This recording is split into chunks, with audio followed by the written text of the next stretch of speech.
Hey, what's going on, everyone? We are going to pick up a kennel that is in the barn over here. I left Cowboy at home because he hurt his paw yesterday going 100 miles an hour off of our bank, chasing a toy. Like, dude, no regard for his own safety. So now he's limping, so I'm forcing him to recover because the reason I'm getting the kennel is we have a fun trip planned. We're going to be doing some hiking up in the Sierras up near Mammoth Lakes in California, and so I need to get that thing cleaned up for the travels. But yeah, Cowboy's not here because he was being a ding dong. So we're gonna get that cleaned up and then show you guys what else is going on. We've got some pretty exciting news.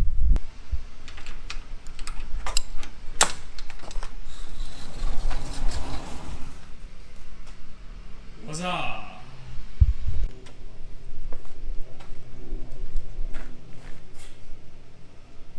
Little crawdad trap.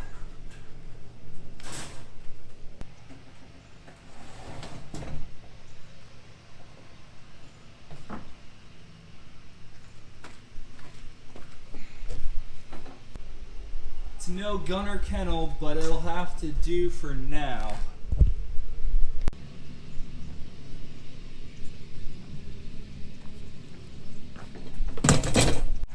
This thing is much larger than I remember. So the reason I am getting this kennel cleaned up is because it's a lot safer for the dog and the humans when he's in a kennel for long road trips. Typically, if we're just going around town, he's loose in the cab with me, but this is a pretty long drive for us, and it's just safer if he's not bouncing around, just so I'm not distracted driving, and also for his own safety as well.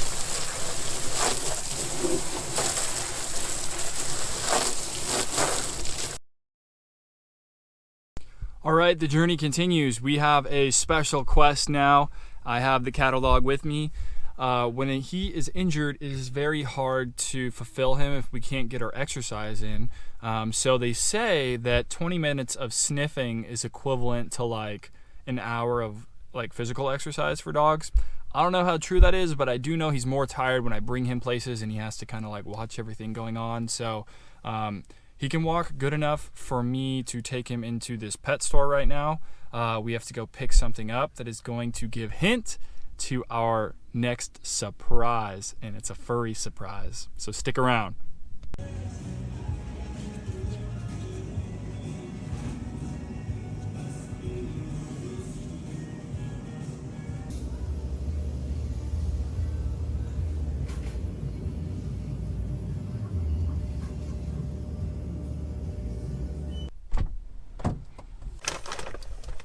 Now let me show you what we got here.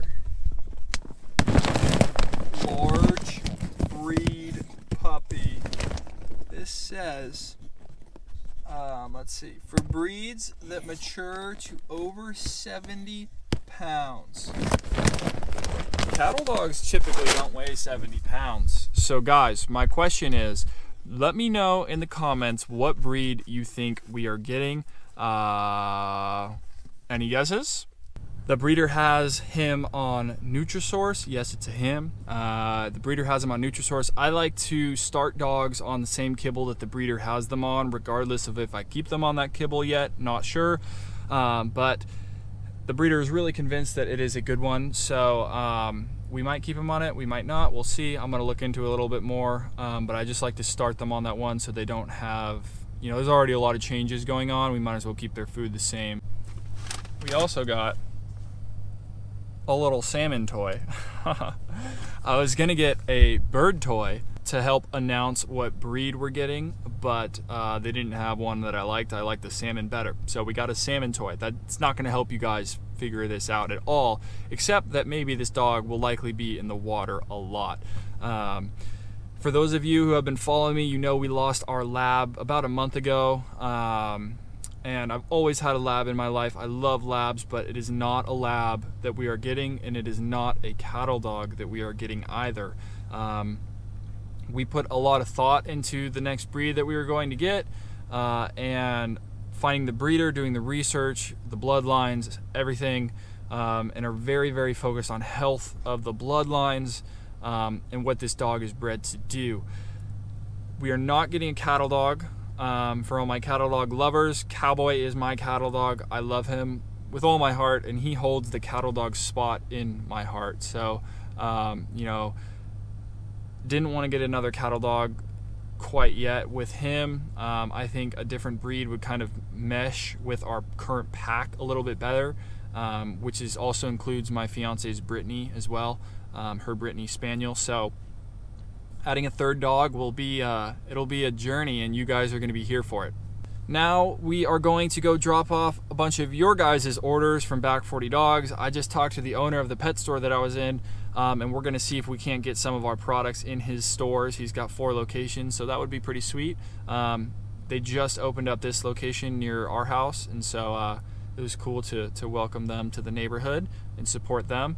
We like to support other small businesses as well when we can versus, you know, the big PetSmart, Petco's, whatever. So did that. That's off the list. You guys know we're getting a puppy. We're picking him up next week. That's going to be a fun video. Make sure you guys have notifications on so you know when that puppy pickup video is going to re-release, because that one you aren't going to want to miss. Now we are dropping your guys' orders off at the post office for Back 40 Dogs. And then we were sent a gift from Inverox, which is an e-collar company. So it's their newest model, hasn't been released yet. So we're going to go check that out and see how that looks.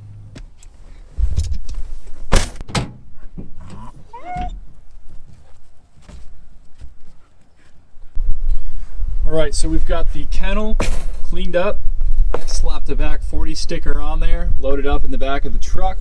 I put a dog pad we had back here. It doesn't fit perfectly, but it fits pretty good. I don't know if we'll keep that in there or not. Here's a Cowboy with his injured little toe that he won't let me touch. This is a package from Inverox with their new yet to be released e-collar, so we're going to crack this open. Then I'm also going to get Cowboy used to this crate that he's never seen in his life before by tossing some of our 100% free-range beef bites air-dried into there. They are seriously his favorite. He goes crazy for these. The reviews we've been getting are, oh, hey, drop it. My goodness.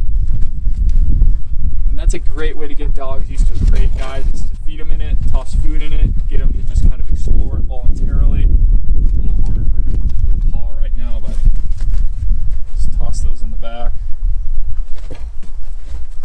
Let him know, hey, nothing bad happens. In fact, good things come from it. Alright, we're going to crack this new e-collar open with my black lab knife. That was our boy River on there. I guess I don't even really need this, but it's more fun to open things with knives, right?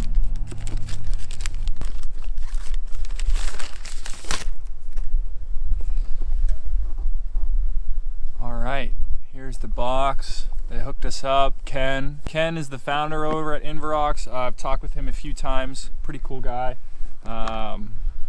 Let's see, we've got 124 levels. This is waterproof, rechargeable batteries. The batteries lasted a really long time on the old one. There it is. We will certainly give this a try. Ken and the Inverox team, thank you. I'll get a review for you guys going here shortly. E-collars are just a great way to clearly communicate with your dog. It gives them the most freedom off leash while also maintaining that safety, which is obviously huge. I actually have a discount code for Inverox if you guys want to use it. It's just Jack_Inverox over at Inverox.com for their e-collar technologies. So, hey, don't you jump with your paw right now. You are under house arrest, mister. No regard for your own personal safety. But yeah, guys, so we've got the beef bites, we've got the kennel, we've got the new e-collar, and exciting news next week with the new puppy. Again, if you haven't subscribed to our pack newsletter yet, do that in the link below. It is our way to try and help you guys just provide simple and effective hacks for longevity and dog health, as well as some exclusive deals behind the scenes on our company and what we're doing. So until next week, Jack and Cowboy signing off.